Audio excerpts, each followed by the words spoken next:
and get strong like that. Like him.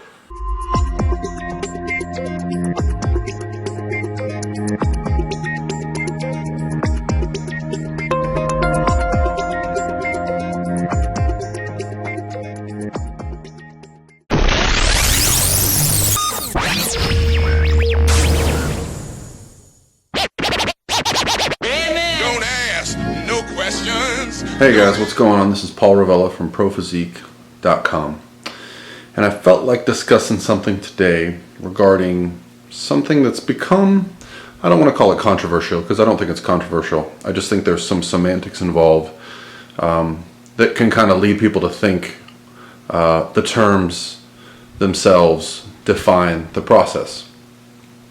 And so let's just discuss the meaning of the term reverse diet and the meaning of the term metabolic damage and the meaning of the term metabolic adaptation.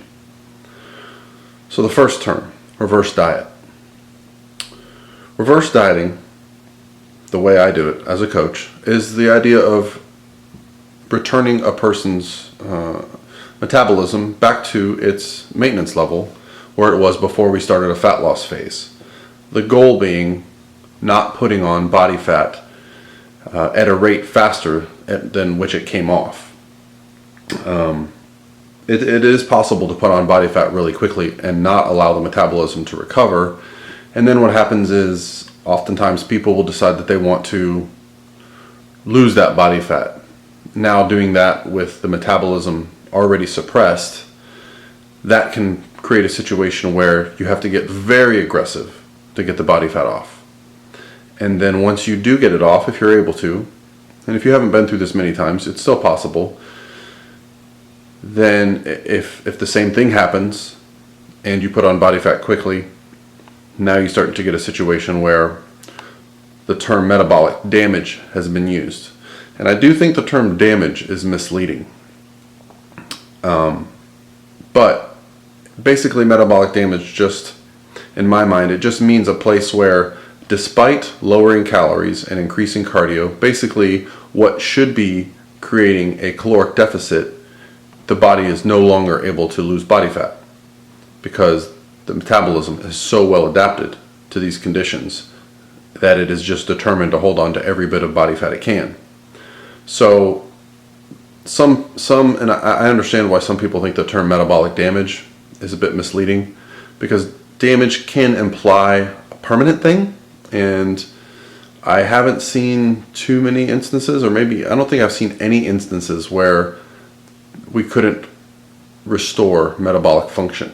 Now, the severity of that metabolic adaptation can mean many different things as far as how long it's going to take to restore that function. Based on what I've seen with my clients over the years and, speaking with those people in the industry who I consider experts on the topic, it's the amount of time it takes to restore the metabolic function relates a lot to how much there was restriction and how long for, and how far below, how much of a deficit there was during that time of caloric restriction. So those are terms that hopefully I think they can turn some people off. But the idea of reverse dieting and metabolic damage, these are good things to understand. Now, metabolic adaptation is simply the body adjusting to lower calories and higher cardio. So your metabolism basically becomes more efficient at getting calories out of less food, which if you're a physique athlete who's trying to lose body fat, that's not a great thing.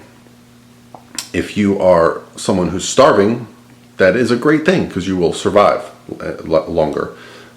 So this is just the body's defense mechanism, and metabolic adaptation happens to everybody every time we diet, and it just gets handled differently by different coaches. And a lot of the people that I work with, the coaches that they worked with, starve dieted them down for their first set of shows. By starving, I mean 1,000 calories, hours of cardio, and then don't explain how to restore that. And I think most of those coaches don't really understand that. They simply believe that a person should go back to eating maintenance calories when if you were eating 1,000 calories a day and not losing weight, that is your maintenance calories. So if you go back to your pre-diet, your pre-contest prep diet numbers, you are going to put on body fat rather quickly and likely freak out. So a reverse diet from that perspective can be very beneficial for athletes who want to restore metabolic function, don't want quick body fat regain, and still want to have a sense of control. Now, how quickly should you reverse diet? This gets a lot of attention. A lot of people believe that there's only one way to do it. There are many ways to do it. There are many different circumstances. So let's take athlete A. They just completed their first year of shows. They don't plan to compete again for at least another year or 2 or 3 because they're natural and they want to actually put on some muscle and make a change to their physique before they compete again. How controlled should their reverse diet be? I would be much more aggressive adding calories and reducing cardio with a person like this. Let's take person B. How aggressive should this person be? They just completed their first show of the season. They have another show in 12 weeks. They were at true stage weight. This person I'm going to be very conservative with. I'm going to manage their calories very slowly.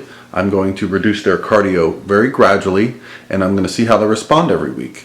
This type of person who has been in contest prep may respond well to adding calories and reducing cardio, may continue to get leaner. It's often the case, I find, with athletes who are in contest shape. Now, with a short period of time between shows, we don't have the opportunity to be too aggressive because if we put on body fat, it's got to come back off again. So my goal with a reverse diet is to treat it with the same precision that you would the contest prep diet if this is the situation. So it's very situation specific. There are other variations. There's people that are already what would be considered obese that come to work with me, who are already well over their body fat set point, but their metabolism is still very low.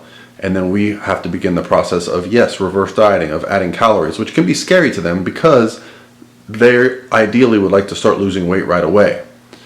What I find with these people is we can be as aggressive as we want to be if they are determined to not put on any weight, or we can be very, very conservative. It just depends on each individual. This is where the coach has to decide, along with the client or the athlete, what is best. There is not a one-size-fits-all for reverse dieting. So anyway, guys, I'm just going to throw in some footage from training yesterday with some of my friends, and I hope you guys enjoyed, and comments and questions below, and I can expand on the topic further if you guys feel that's warranted. All right? Have a good Thursday, and talk to you soon, guys. Bye. When the sun rises, I wake up and chase my dreams. I won't regret when the sun sets, 'cause I live my life like I'm a beast. I'm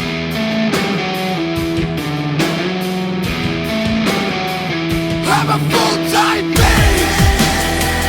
I'm a full-time beast. I'm a full-time beast. I'm a full-time beast. I'm a full-time beast. When the sun rises, I wake up and chase my dreams. I won't regret when the sun sets, 'cause I live my life like I'm a beast. I control my breath, keep my body ready, focus on the finish, and keep my head steady. Breathe in, breathe out, breathe in. Watch out! I'm a full-time beast.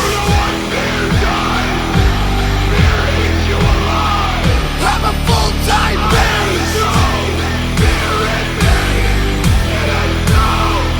I'm a full-time beast. You know what's wrong. I'm a full-time beast. You know what's wrong. I'm a full-time beast. You know what's wrong. Full-time beast. You know what's wrong.